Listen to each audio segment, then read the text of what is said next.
Tem certas portas que a gente abre só por curiosidade, sem fazer ideia de que algumas delas nunca mais fecham de verdade. A minha foi aberta com um pedaço de papelão e uma moeda. E o que saiu de lá não foi nenhum fantasma ou demônio, foi algo muito pior. A verdade. Meu nome é Duarte. Isso tudo aconteceu num sábado, há uns 4 anos, no sítio dos pais do Ulisses, um amigo meu. Era um daqueles fins de semana perfeitos para fugir da cidade, sabe? A gente passou o dia inteiro na piscina, fez churrasco e quando a noite caiu, o frio da serra desceu junto. Ficamos na varanda enrolados em cobertores, tomando umas cervejas e jogando conversa fora, enquanto os grilos cantavam na escuridão do mato. A conversa, como sempre acontece de madrugada, acabou indo parar em assuntos de assombração. Cada um contando um caso que ouviu do primo de um amigo, aquelas coisas. Foi aí que o Ulisses, que até então estava quieto, se ajeitou na cadeira.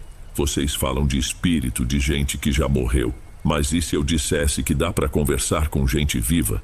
Tipo, com a mente da pessoa, enquanto ela está dormindo. Houve uma pausa. A Marina, namorada de outro amigo nosso, o Gilson, riu baixo. Ah, qual é, Ulisses? Telepatia? Tá querendo vender curso online agora? Ela brincou. E todo mundo acompanhou. Não é telepatia, é um jogo. Ele respondeu com uma seriedade que fez as risadas diminuírem.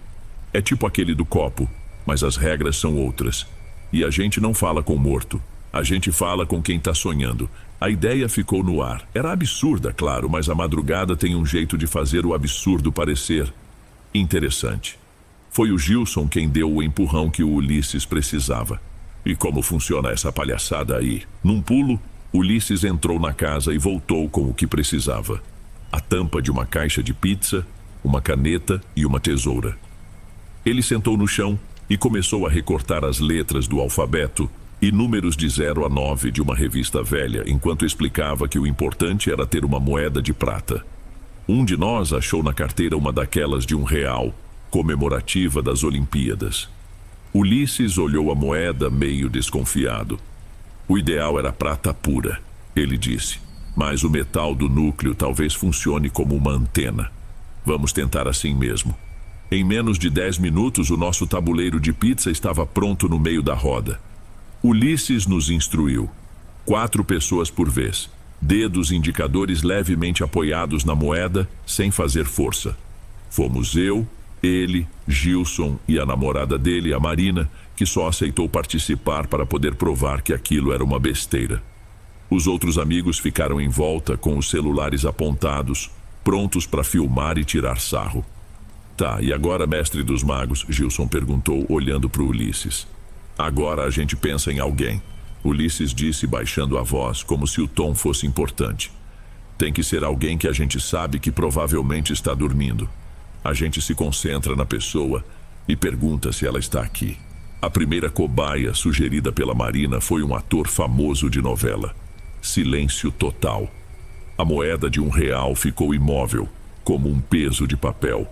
A segunda tentativa foi um professor da nossa antiga faculdade, um sujeito que dormia em toda a aula que dava. Nada de novo. A cada falha, a Marina soltava um "eu avisei", e o pessoal em volta ria mais alto. Eu já estava pronto para desistir, sentindo meus dedos ficando gelados no metal da moeda. Foi aí que Ulisses teve a ideia. A Juliana, minha namorada, ela ficou na casa dos pais esse fim de semana, já deve estar no 10º sono. A sugestão mudou o clima. Não era mais uma celebridade distante. Era a Ju, alguém que todos nós conhecíamos. Nós nos concentramos de novo. O silêncio na varanda ficou mais espesso, só quebrado pelo som dos bichos lá fora. Ju, você tá aí? Ulisses perguntou para o vazio. Esperamos. 1 minuto, 2. Nada. A moeda não se mexeu nem 1 milímetro. Ele tentou de novo, perguntando com o que ela estava sonhando. O resultado foi o mesmo. Bom, foi divertido. Marina anunciou, já tirando o dedo da moeda. Pelo menos a gente tentou. Quando ela disse isso, o celular do Ulisses, que estava na mesinha de centro, vibrou com força, fazendo um barulho alto na madeira. A tela se acendeu, iluminando o rosto dele. Era uma mensagem. De Juliana. Ulisses pegou o aparelho, a testa franzida. Ele leu a mensagem em silêncio primeiro. e a expressão dele mudou completamente. Ele levantou os olhos para nós, a boca meio aberta. O que foi? Eu perguntei. Ele virou a tela na nossa direção. A mensagem tinha chegado naquele exato segundo. Dizia: amor, não consigo dormir. Tem algum filme bom para indicar? Ninguém riu. Ninguém fez piada. A gente só ficou se olhando, enquanto o frio da madrugada parece que entrou com tudo por baixo dos nossos cobertores. A moeda não tinha se movido porque ela não estava dormindo. A brincadeira tinha acabado de mostrar que funcionava. Aquela noite no sítio virou uma espécie de lenda no nosso grupo. A gente contava a história para outros amigos que obviamente não acreditavam, e nós mesmos, com a distância do tempo, começamos a tratar o que aconteceu mais como uma coincidência bizarra do que como uma prova de algo sobrenatural. A vida seguiu, e o tabuleiro de pizza foi esquecido. Até uns 2 meses depois. Era uma quinta-feira à noite e tínhamos combinado de nos encontrar no meu apartamento para pedir uma comida e conversar. O grupo era menor dessa vez. Só eu, o Gilson e a Marina. O Ulisses também tinha confirmado que vinha, mas já passava das 10 da noite e ele não dava sinal de vida. Mandei uma mensagem, ele visualizou e não respondeu. Ué, que estranho. O Ulisses nunca dá bolo assim, comentou Gilson depois de tentar ligar e cair na caixa postal. Ficamos ali, especulando. Será que o pneu do carro furou? Será que ele pegou no sono no sofá? Foi a Marina, a mesma que era a mais cética de todos, quem jogou a ideia no ar, talvez sem nem pensar direito. E se a gente perguntasse para a moeda onde ele tá, eu senti um incômodo na hora. Uma parte de mim queria rir e chamar a ideia de idiota, mas a outra parte lembrou perfeitamente do silêncio na varanda e do brilho da tela do celular do Ulisses. Ah, não sei, deixa isso pra lá, eu disse, tentando mudar de assunto. Mas a semente já estava plantada. Gilson, claro, adorou a ideia. Em 5 minutos, ele já tinha achado uma caixa de sapato vazia e estava improvisando um novo tabuleiro. Dessa vez, o clima era diferente. Não havia piadas nem filmagens. Havia só a nossa curiosidade misturada com uma ponta de receio, uma vontade de ver se o raio cairia 2 vezes no mesmo lugar. E no fundo, eu acho que nós só queríamos uma desculpa para não acreditar que nosso amigo tinha nos deixado na mão sem dar satisfação. Sentamos no tapete da minha sala. A única luz vinha de um abajur no canto, deixando o resto do cômodo meio escuro. Gilson colocou a mesma moeda de R$1 no centro do tabuleiro improvisado. Nós 3 esticamos os braços e tocamos a borda dela com a ponta dos dedos. O metal estava frio. Por um instante, pensei no quão ridícula aquela cena pareceria para quem olhasse de fora. 3 adultos, quase 30 anos nas costas, brincando com uma caixa de sapato. Beleza. Gilson sussurrou entrando no personagem. Ulisses, a gente queria saber por que você não apareceu hoje. O silêncio que se seguiu foi diferente do da outra vez. Era um silêncio carregado de expectativa. E não demorou. Talvez uns 10, 15 segundos. A moeda tremeu sob nossos dedos e começou a deslizar devagar, fazendo um ruído de papelão arrastado. Nossos olhares se cruzaram por cima do tabuleiro. Não era mais uma brincadeira. A moeda foi letra por letra formando um nome. R-E-N-A-T-A.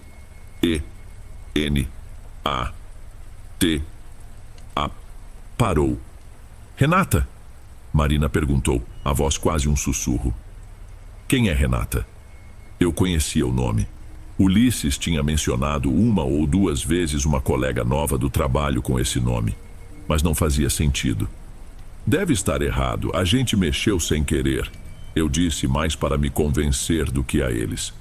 Gilson, porém, continuou. O que tem a Renata? Ele perguntou diretamente à moeda. Dessa vez ela se moveu mais rápido, com uma certeza que me deu um calafrio. Foi até o C, depois A-M-A, e parou de novo. Cama. A palavra ficou entre nós, feia e pesada. O zumbido da geladeira na cozinha, que antes era só um ruído de fundo, de repente parecia um alarme. A gente se olhou de novo. Os pontos começaram a se conectar de um jeito doentio. O sumiço dele, a mensagem visualizada e ignorada, um nome de mulher, a palavra cama. Ainda assim, uma parte do meu cérebro se recusava a aceitar. Podia ser qualquer coisa. Talvez a tal Renata estivesse doente de cama e o Ulisses foi ajudar. A gente precisava de mais contexto. Fui eu quem perguntou com a boca seca. Onde? O movimento foi imediato. A moeda deslizou para o A, depois para o G, O, R, A. Agora. Renata. Cama. Agora. Não havia mais espaço para dúvidas ou interpretações otimistas. O significado daquilo pesou na gente de uma vez. Era sujo, era real, era uma informação que nós nunca pedimos, nunca quisemos ter. A nossa preocupação boba com um amigo tinha aberto uma janela para a vida secreta dele, e a visão era péssima. Fui o primeiro a puxar a mão, como se a moeda estivesse queimando. Chega, já deu! Gilson e Marina recuaram os dedos logo em seguida. Ninguém disse uma palavra. A gente apenas ficou ali, sentados no chão da minha sala, olhando para aquele tabuleiro ridículo feito de lixo. A diversão tinha se transformado em algo pesado, um segredo nojento que agora era nosso também. Os dias seguintes foram estranhos. Eu, Gilson e Marina trocamos algumas mensagens, mas ninguém tocava no assunto do jogo. Era um acordo nosso, sem que a gente precisasse falar nada. Quando falamos com o Ulisses por telefone ou no grupo, a gente se esforçava para agir normalmente, mas eu sentia uma ponta de falsidade em cada "e aí, tudo bem?". O conhecimento do que a moeda nos contou fez com que a gente não conseguisse mais olhar para ele do mesmo jeito. A gente via o nosso amigo, mas a imagem estava manchada, distorcida. Na terça-feira seguinte, o Ulisses me mandou uma mensagem. "E aí, cara, desculpa pelo bolo na quinta, rola um café depois do almoço, preciso conversar." Senti um aperto no estômago. Eu sabia de alguma forma sobre o que ele queria falar. Pensei em inventar uma desculpa, dizer que estava ocupado, mas uma curiosidade meio doentia me fez aceitar. Nós nos encontramos numa padaria perto do trabalho dele. Ele parecia cansado, com olheiras. Pedimos 2 expressos e ficamos falando de besteira por um tempo, mas o clima ficou pesado entre a gente. Foi ele quem quebrou o gelo. "Cara, eu tô fazendo uma merda gigantesca", ele disse, sem me olhar nos olhos, mexendo o açúcar que já tinha dissolvido no café. Eu fiquei quieto, apenas esperando. Cada parte de mim queria que a moeda estivesse errada, que ele fosse me contar sobre um problema financeiro, uma briga com os pais, qualquer outra coisa. "Eu tô saindo com outra pessoa", ele soltou de uma vez. Tentei fazer a melhor cara de surpresa que consegui. "Como assim? E a Juliana?" "É aí que tá a merda, eu não sei o que fazer, Duarte. A gente se conheceu no trabalho, o nome dela é Renata." Ele parou, respirou fundo e confirmou o que eu mais temia. "Naquela quinta que eu furei com vocês, eu não estava passando mal, eu dormi na casa dela." Cada palavra que saía da boca dele era um eco do que a moeda tinha nos dito. Renata dormiu na casa dela, naquela quinta. A precisão era exata, assustadora. Eu não sentia raiva, não sentia pena. O que eu sentia era pavor. Um pavor frio e lúcido daquela brincadeira idiota que a gente tinha feito. A resposta não era vaga como um horóscopo. Simplesmente dizia a verdade. Eu representei o meu papel. Fiz as perguntas que um bom amigo faria, dei alguns conselhos vazios e terminei meu café, que a essa altura parecia ter gosto de ferrugem. Por dentro, eu me sentia um impostor. Ele estava ali se abrindo, confiando em mim enquanto eu já sabia de tudo, não por lealdade, mas porque eu tinha espiado a vida dele pelo buraco da fechadura do sobrenatural. A nossa conversa não era uma confissão. Era só a checagem de um resultado, e o resultado era 100% preciso. Eu nunca contei ao Ulisses que já sabia. Nem o Gilson, nem a Marina. O segredo dele morreu conosco. Eventualmente, meses depois, ele e a Juliana terminaram. Ele nunca nos disse o motivo exato, e nós nunca perguntamos. Não precisava. A essa altura, o nosso antigo grupo de amigos já tinha se desfeito.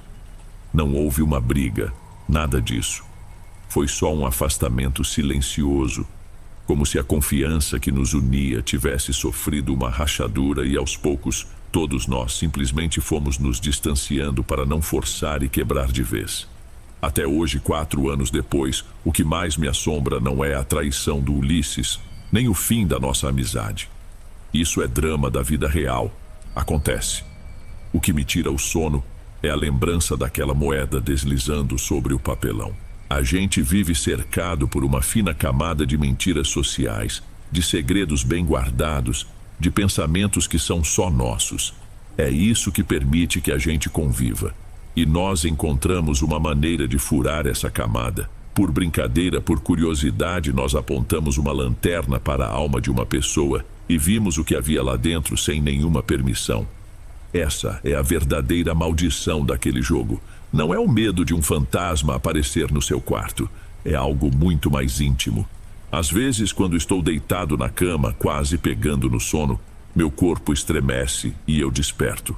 A mente dispara e eu me pergunto: será que tem alguém, em algum apartamento qualquer, numa roda de amigos entediados, com um tabuleiro improvisado no chão? Será que nesse exato momento eles estão se concentrando, pensando em um nome aleatório?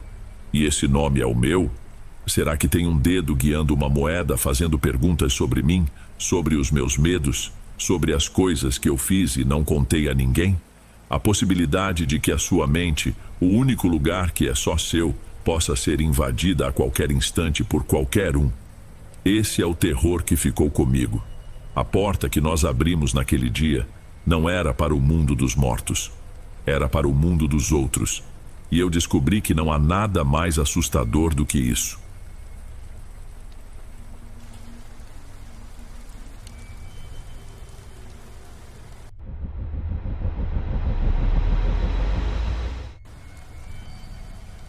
Sabe quando você tem certeza de um caminho, uma certeza quase física de que conhece cada curva e cada buraco na estrada?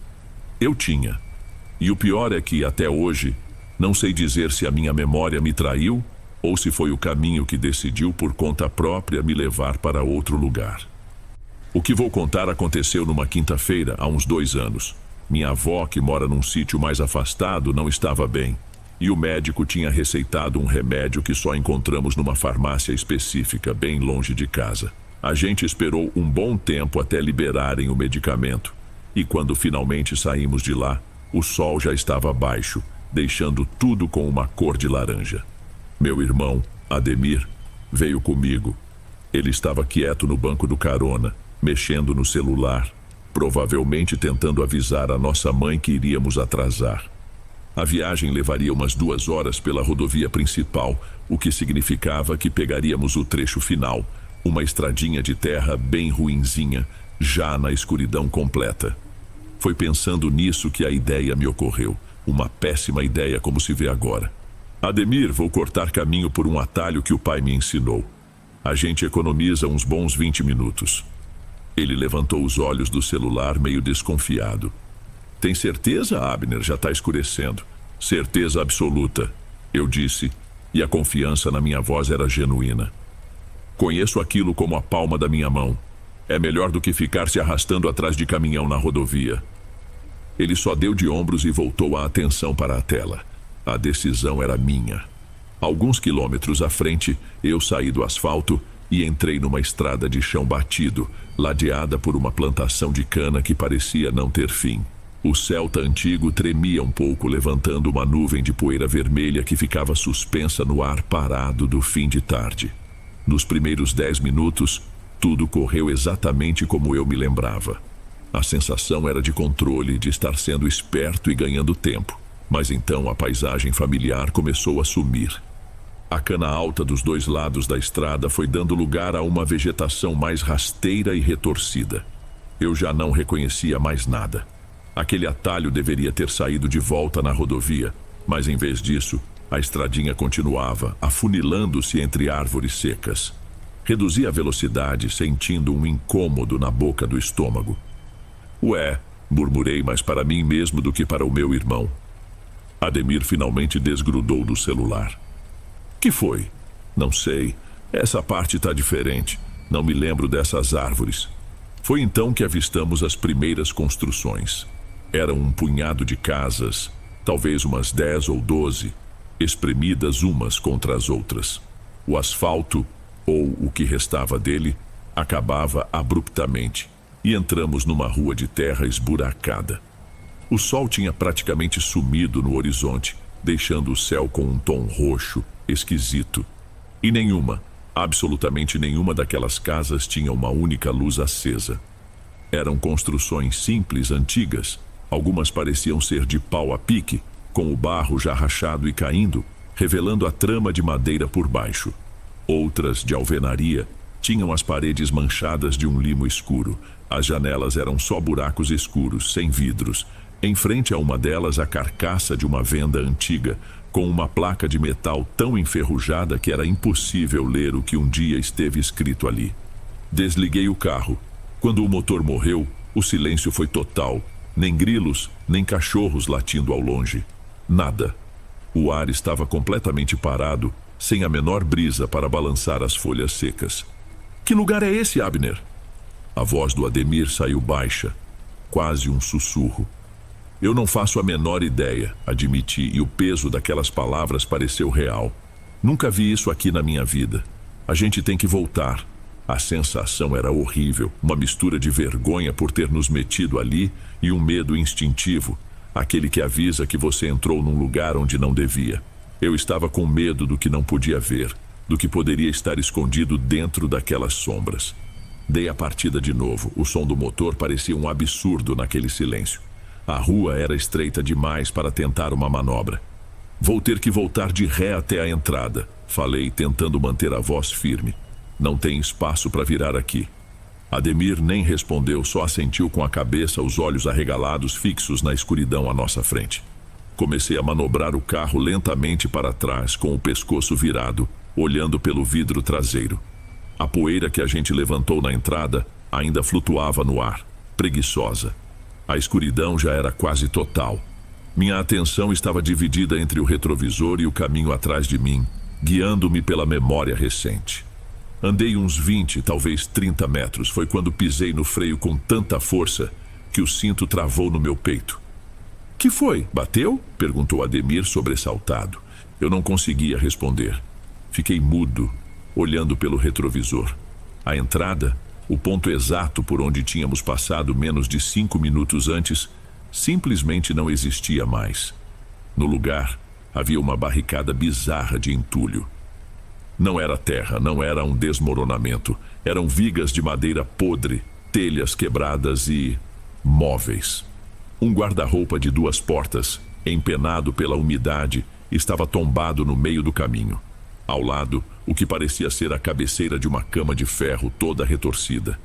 Era como se as casas tivessem se desfeito e jogado seus restos ali, de propósito, para fechar a passagem. O que é isso? Ademir se virou no banco, forçando a vista. A voz dele era um fio. Isso não estava aí, Abner. A gente acabou de passar por aqui. Eu sei, consegui dizer. Minha garganta estava seca. Eu sei. O pânico bateu de verdade. Não havia explicação. Ninguém poderia ter montado aquilo tão rápido. Nós estávamos presos. A única saída era seguir em frente, atravessar o resto daquele lugar fantasma. E foi nesse exato momento, enquanto o desespero tomava conta de mim, que uma batida seca e oca soou na janela do meu lado. Nós dois demos um pulo que fez o carro balançar. Eu tentei gritar, mas o som não saiu. Virei a cabeça devagar e meu coração quase saiu pela boca. Ali, parada ao lado da minha porta, estava uma senhora. De onde ela surgiu, não tinha feito barulho algum, estava simplesmente ali. Ela era pequena, curvada pelo tempo, com um lenço amarrado na cabeça e um vestido floral, desses bem desbotados. O rosto dela era todo enrugado na penumbra, mas os olhos dela brilharam de um jeito estranho quando encontraram os meus. Não havia maldade neles, mas também não havia nenhuma emoção que eu conseguisse identificar. Era um olhar vazio, antigo. Ela gesticulou com a mão um movimento lento, pedindo para que eu abrisse o vidro. Não abre isso, pelo amor de Deus, Ademir sussurrou do meu lado, encolhido contra a porta do passageiro. Mas a mulher insistiu e eu consegui ler o movimento dos seus lábios mesmo sem ouvir o som. Não vou fazer mal. Eu estava apavorado, mas uma parte de mim, a parte desesperada, pensou que talvez ela fosse a única ajuda que teríamos. Minha mão tremeu ao alcançar a manivela do vidro. Girei devagar, abrindo só uma frestinha de uns 2 dedos. O ar frio da noite entrou no carro. "Estão perdidos, meus filhos?" A voz dela era baixa e rouca, parecia que arranhava. Inclinei-me na direção dela, tentando parecer calmo. "Sim, senhora. A gente pegou esse caminho, mas parece que a saída está fechada. A senhora viu o que aconteceu ali atrás?" Ela não olhou na direção que eu apontei. Seus olhos continuaram fixos em mim. "O que ficou para trás não importa mais. Vocês têm que seguir em frente. A estrada de verdade fica logo depois dessas casas." O jeito que ela falou, com uma certeza assustadora, me deu um arrepio. "Mas e aquele entulho todo?" Insisti. "Alguém colocou aquilo ali?" A expressão dela mudou por um instante. Foi quase imperceptível. Um endurecimento na boca, uma faísca de impaciência nos olhos. "Sigam em frente." Ela repetiu, a voz um pouco mais alta, com uma urgência que não combinava com sua aparência frágil. Não discuti mais, apenas agradeci, balançando a cabeça. "Obrigado, senhora, vamos fazer isso." Comecei a girar a manivela para fechar o vidro. Quando a fresta estava quase fechada, ela se inclinou para perto, o rosto enrugado a centímetros do vão, e sussurrou uma última coisa. Foi um aviso que acabou com a gente. "E não parem por ninguém." Fechei o vidro com um solavanco final e engatei a primeira marcha sem nem pensar. O aviso dela ecoava na minha cabeça, não como um conselho, mas como uma ordem, uma sentença. "A gente tem que ir mais rápido", Ademir disse, a voz trêmula. Ele estava com as mãos fincadas no painel do carro, como se pudesse empurrar a gente para frente. "Não dá", respondi ríspido. "Se furar um pneu aqui, a gente não sai nunca mais." Eu dirigia com uma atenção desesperada, desviando de buracos e pedras que mal conseguia ver sob a luz fraca dos faróis. As casas em ruínas passavam como vultos escuros ao nosso lado. Cada janela escura parecia um olho nos observando, e a cada metro vencido, eu esperava que alguma coisa saltasse na nossa frente. O medo era tão forte que parecia que meu peito estava sendo apertado. Era difícil até de respirar. A rua parecia se esticar, um túnel de escuridão e decadência. Mas então, eu vi. Lá na frente, um brilho diferente. Eram as luzes distantes de carros passando. A rodovia. A salvação estava a menos de 100 metros. Uma onda de alívio começou a me invadir, mas foi cortada no instante seguinte. "Abner", a mão de Ademir agarrou meu braço com uma força que eu não sabia que ele tinha. "Olha, para a direita, rápido." Eu não queria olhar, meu corpo inteiro gritava para que eu mantivesse os olhos na estrada, na saída. Mas eu virei a cabeça, só por um segundo. Na penúltima casa, a mais destruída de todas, com o telhado quase todo no chão, havia uma janela sem vidro, um quadrado de escuridão total. E dentro daquela escuridão parada, estava ela, a mesma senhora, o mesmo vestido floral, o mesmo lenço na cabeça. Ela não se movia, não tinha expressão. Estava apenas lá, nos observando passar, como uma estátua no meio da ruína. Aquilo quebrou alguma coisa dentro de mim. O instinto de sobrevivência falou mais alto. Afundei o pé no acelerador. As rodas patinaram na terra solta, o motor gritando enquanto o carro sacolejava e batia contra o chão irregular. Eu não me importava mais com o pneu furado, com quebrar a suspensão, com nada. Não era mais sobre sair dali, era sobre fugir. A única coisa que importava era colocar distância entre nós e aquela visão impossível. Foram os segundos mais longos da minha vida. E então o solavanco final. As rodas dianteiras bateram em algo duro. E de repente o som das rodas mudou. A trepidação parou. Estávamos no asfalto. Não parei. Continuei acelerando na rodovia, deixando o contagiro subir, como se a velocidade pudesse me proteger. Por uns 5 minutos, nós não dissemos uma única palavra. O único som era o do motor e o do vento entrando pela janela que eu esqueci de fechar completamente. Eu olhava para o retrovisor a cada 10 segundos. Não havia nada. Apenas a escuridão da noite e, bem longe, os faróis de outro carro. A entrada para a estradinha de terra sumiu na distância. Era como se nunca tivesse existido. Você viu? Ademir perguntou finalmente. A voz dele era fraca. Eu vi, respondi, e foi tudo. Chegamos na casa da minha avó quase 1 hora depois, completamente apavorados. Entregamos o remédio, inventamos uma desculpa qualquer sobre um pneu que achamos que tinha furado para justificar nossa aparência. Ninguém fez muitas perguntas, mas o alívio de estar num lugar seguro e iluminado não durou. Aquela imagem da senhora parada na janela não saía da minha cabeça. Meses se passaram. Um domingo eu estava levando meu pai para resolver umas coisas e tínhamos que passar por aquela mesma rodovia. Era dia, o céu estava limpo. Tomei coragem. Pai, posso te perguntar uma coisa? Aquele atalho de terra que o senhor me ensinou, ele sai em algum lugar, em alguma vila, antes de voltar para a pista? Meu pai me olhou como se eu fosse louco. Que vila, Abner? Aquilo é só um trecho de terra no meio da plantação, não tem nenhuma casa por ali. Por quê? Eu insisti para que a gente passasse por lá. Ele deu de ombros sem entender. Entrei na mesma estradinha. E ela era exatamente como meu pai descreveu. Um caminho curto, de não mais que 10 minutos, que simplesmente cortava um pedaço da rodovia. Não havia casas, nem ruínas, nem uma venda abandonada. Apenas terra vermelha e cana dos dois lados. Desde aquele dia eu nunca mais peguei um atalho na vida. Às vezes à noite eu ainda me pergunto: o que teria acontecido se a gente não tivesse seguido o conselho dela? E se tivéssemos tentado remover aquele entulho, a confiança que eu tinha na minha memória e no mundo como ele é se quebrou naquela estrada. Fui eu que nos levei para lá. E de certa forma, uma parte de mim ainda está naquela estrada.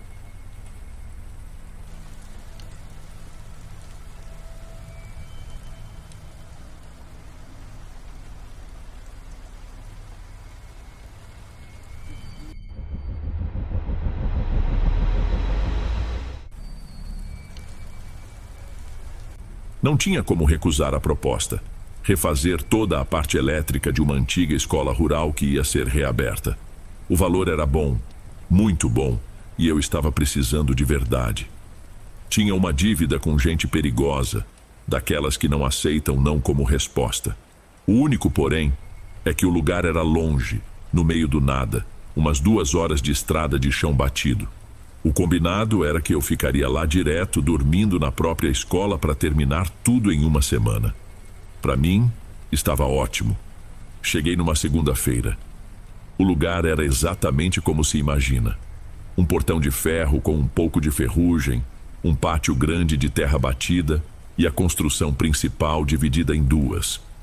Dava para ver que uma parte era antiga, com janelas de madeira e paredes que um dia foram amarelas. A outra era um anexo mais novo, de bloco e cimento. O dono, um sujeito apressado, me mostrou tudo. Montaram para mim um colchão no antigo refeitório, que era um salão bem amplo. Tinha até uma TV antiga de tubo que ele deixou ali para eu não ficar no tédio total. Passei o dia inteiro puxando fiação velha, suando. O silêncio era total, quebrado só pelo barulho das minhas ferramentas e pelo som das cigarras lá fora. Quando a noite caiu, estava um breu total. Fiz um lanche, assisti um pouco de um programa qualquer e lá pelas 10h30 me senti exausto. Desliguei tudo no botão, me ajeitei no colchão e apaguei. Não sei que horas eram, mas acordei no susto. A TV estava ligada, chiando num canal fora do ar. A luz dela iluminava o refeitório inteiro, com aquele chuvisco branco e preto.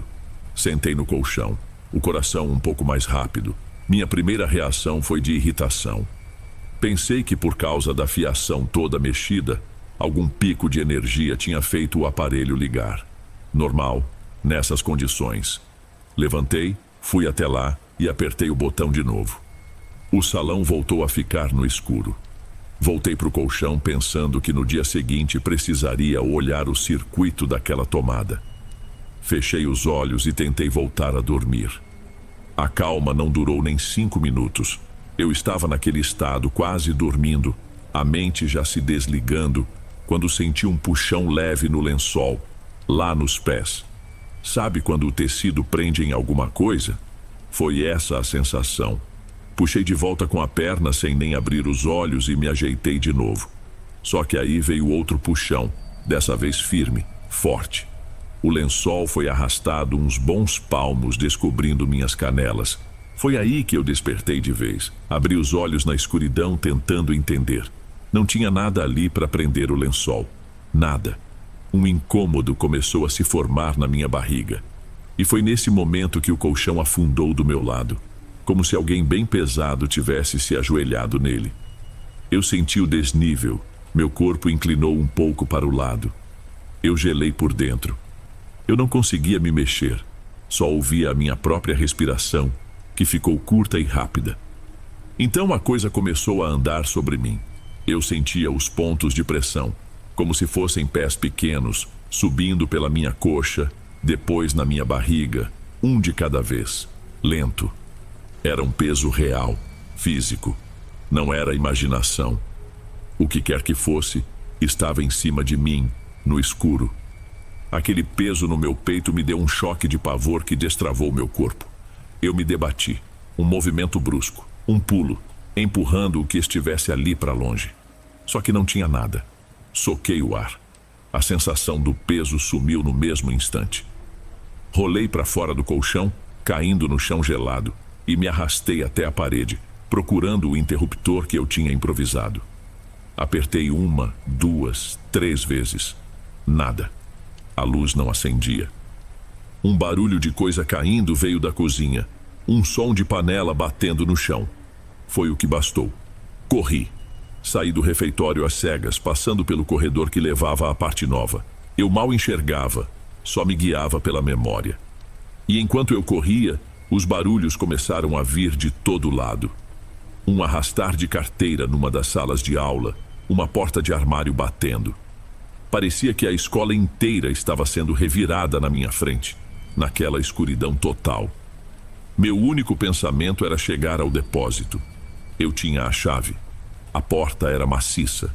Entrei, bati a porta com toda a força e girei a chave na fechadura.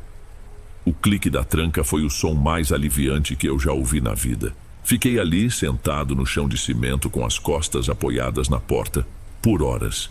Eu tentava controlar a respiração, apurar os ouvidos para qualquer coisa do lado de fora. E os barulhos não pararam. Pelo contrário, começaram batidas na porta do depósito.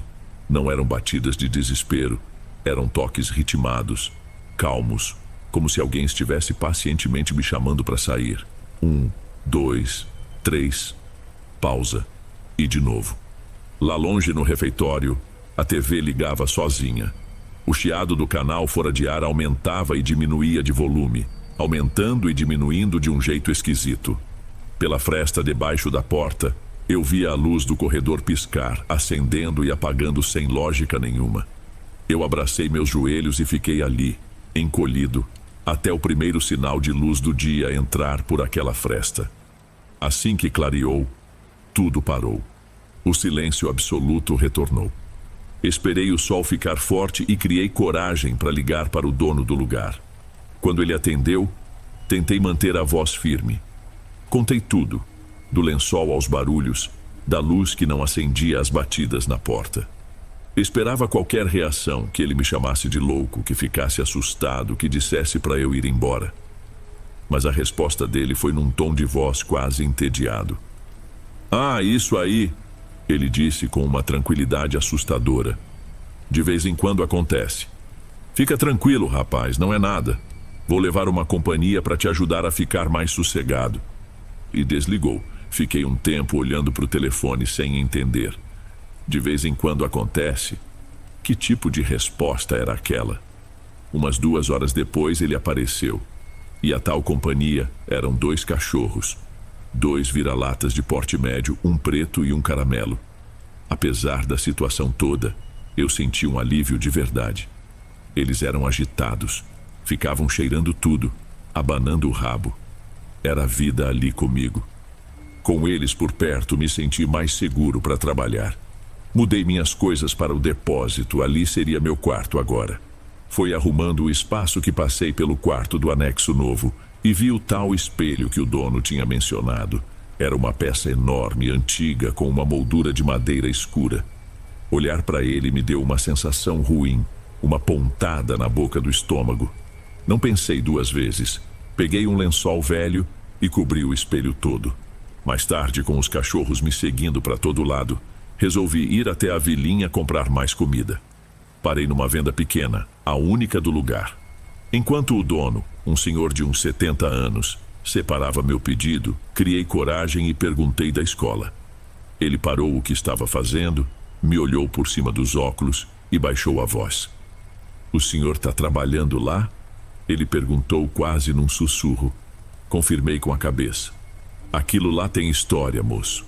Muitos anos atrás, uma freira que tomava conta da escola foi acusada de sumir com umas crianças. O povo daqui ficou cego de raiva, pegaram a mulher e, bem, fizeram justiça com as próprias mãos. Queimaram ela viva. Dizem que a alma dela nunca saiu de lá. E o dono, cuidado com ele. Dizem que a família dele tem uma dívida antiga com aquele lugar, uma que eles pagam até hoje. Saí da venda com um peso no peito. Uma coisa é sentir medo, outra é dar um nome para ele.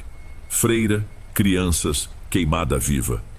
A história toda parecia um daqueles causos de interior, mas depois da noite que eu passei, soava como um boletim de ocorrência. Voltei para a escola e evitei olhar na direção do prédio antigo. Tentei focar no trabalho com os 2 cachorros sempre por perto. A presença deles era a única coisa que me impedia de pirar. Durante o dia, com o sol forte e o barulho deles correndo pelo pátio, tudo parecia normal, quase pacífico. Mas a paz acabou assim que o sol se pôs. Eu estava sentado num degrau do lado de fora do depósito, comendo um pão com mortadela, dividindo uns pedaços com os cães, quando a primeira pedra caiu. Fez um barulho seco no telhado de zinco do anexo. Olhei para cima, achei que fosse um galho, sei lá. Mas aí caiu outra e mais outra e outra. Eram pedras pequenas, cascalho, mas vinham dezenas delas, como uma chuva grossa e barulhenta.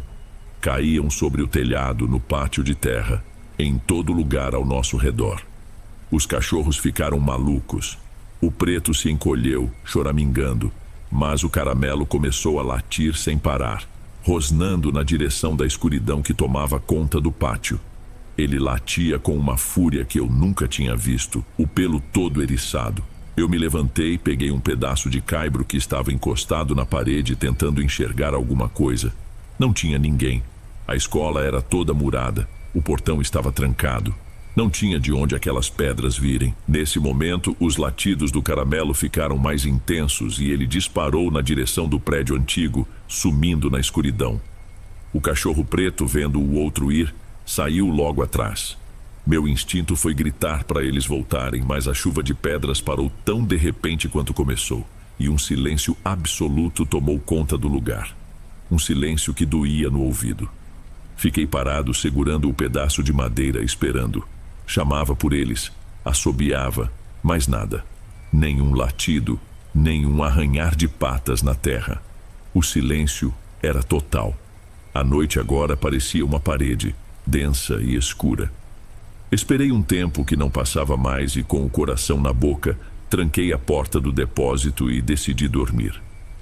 Tentei me convencer de que eles tinham se assustado e se escondido em algum canto. Passei a noite em claro, pulando a cada mínimo estalo da construção.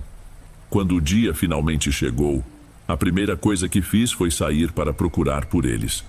Rodei a escola inteira. Chamei, assobiei, olhei em cada sala de aula, debaixo de cada carteira virada. Nada. Eles tinham sumido.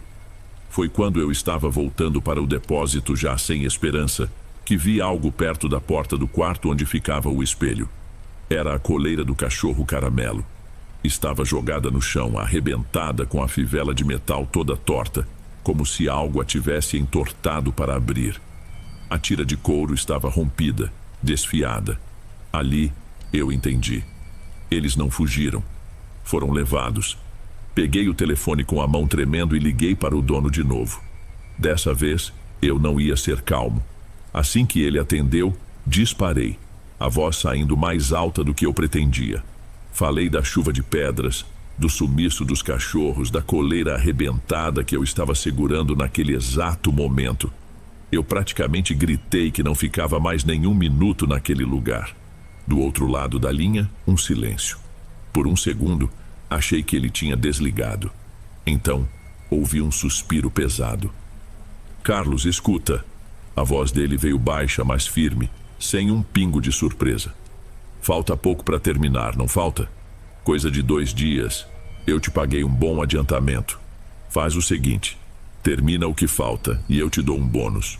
Um valor bom. Só não me deixa na mão agora, por favor. A menção ao dinheiro me atingiu como um soco no estômago. Ele sabia da minha dívida. Eu tinha comentado quando aceitei o serviço. Ele estava usando isso. Carlos, ele disse, antes que eu pudesse desligar. O prazo da sua dívida está aí, não está? Desliguei o telefone com raiva. Sentei no chão, com a cabeça entre as mãos. Eu não podia ir embora.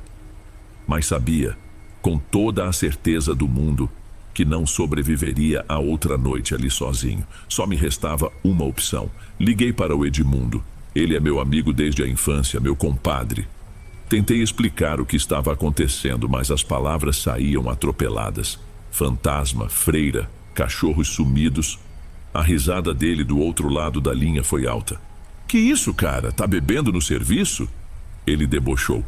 Calma, respira. Deve ser o cansaço. Você tá aí isolado. É normal ficar meio paranoico. Edmundo, eu juro, não é brincadeira. Insisti, minha voz quase falhando. Vem pra cá, por favor. Fica só uma noite comigo. Uma noite. Se não acontecer nada, eu te pago a gasolina e você pode tirar sarro de mim pelo resto da vida. Houve uma pausa. Ele percebeu o desespero real na minha voz. Tá bom, eu vou. Ele cedeu ainda com um tom de diversão. Chego aí no começo da noite. Prepara um café forte aí para essa tua assombração. A chegada dele horas depois foi um alívio danado. O barulho do motor do carro dele quebrando o silêncio do lugar foi o melhor som que eu podia ouvir. Ele desceu rindo, me deu um tapa nas costas. E aí, cadê o fantasma? Já posso pedir um autógrafo? Enquanto a gente comia qualquer coisa na porta do depósito, contei tudo de novo, com detalhes. Ele ouvia balançando a cabeça, com um sorriso de quem não estava acreditando em nada no rosto. Quando sugeri que nós dois dormíssemos trancados ali no depósito, ele fez uma careta. De jeito nenhum, vou dormir que nem gente naquele quarto lá do anexo. Tem até uma cama, pelo que eu vi. Você fica aí com seu medo, eu vou pro conforto. Não, Edmundo, naquele quarto não. Eu praticamente implorei. É o quarto do espelho. Fica aqui comigo, por favor. Ah, Carlos, deixa de onda, ele disse, já se levantando. É só um quarto. Eu tô quebrado da viagem. A gente se fala amanhã. Vê se não deixa o Gasparzinho te pegar. Ele pegou as coisas dele e foi na direção do quarto. Vi ele entrar e fechar a porta. Derrotado, entrei no depósito, girei a chave na fechadura e me encostei na porta. Pelo menos eu não estava mais completamente sozinho. Ou talvez naquele momento eu estivesse mais sozinho do que nunca. Aquela noite foi a mais silenciosa de todas. Do lado de dentro do depósito, eu fiquei acordado por horas, esperando. Esperando as batidas na porta, o som da TV, qualquer coisa. Mas não veio nada. O silêncio era tão completo que chegava a zumbir no meu ouvido. Em algum momento o cansaço me venceu e eu apaguei, num sono pesado e sem sonhos. Acordei com a luz do sol entrando pela fresta da porta. Uma sensação estranha de alívio e pavor tomou conta de mim. A primeira coisa que fiz foi chamar pelo Edmundo, mas só o eco da minha voz respondeu. Girei a chave, abri a porta devagar e saí. O pátio estava banhado pela luz da manhã. Tudo parecia normal. Fui até o anexo novo, o coração batendo na garganta. A porta do quarto estava entreaberta. Empurrei. O quarto estava revirado. O lençol que eu tinha usado para cobrir o espelho estava no chão, rasgado. As cobertas da cama estavam emboladas num canto, como se tivessem sido arrancadas com violência. E o Edmundo não estava ali. Gritei o nome dele, já sentindo um arrepio ruim. Foi quando ouvi um som baixo, um gemido, vindo do guarda-roupa. Corri até ele e puxei a porta espelhada com força.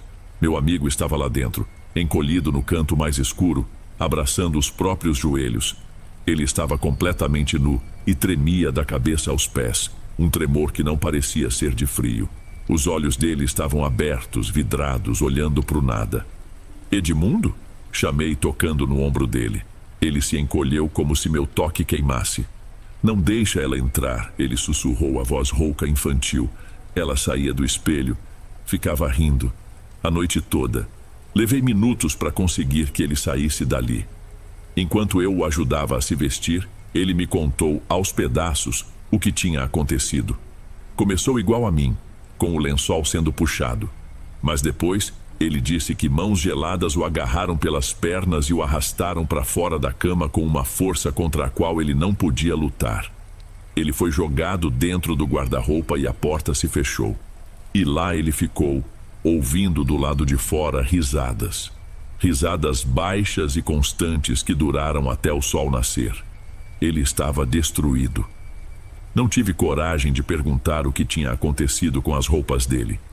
Não falamos mais nada, pegamos nossas coisas, jogamos no carro e fomos embora. Deixei ferramenta para trás, material, tudo. Passei pelo portão daquela escola e nem olhei pelo retrovisor. Nunca mais liguei para o dono para receber o resto do pagamento. O Edmundo nunca mais foi o mesmo depois daquela quinta-feira. A gente mal se fala hoje em dia. Às vezes, me pego pensando que, ao levar luz para aquele lugar, eu acabei acordando a escuridão que morava lá. E o pior de tudo é saber que, no desespero, eu arrastei meu melhor amigo para dentro dela junto comigo. Bem, amigos, esses foram os relatos de hoje. Espero de coração que tenham gostado.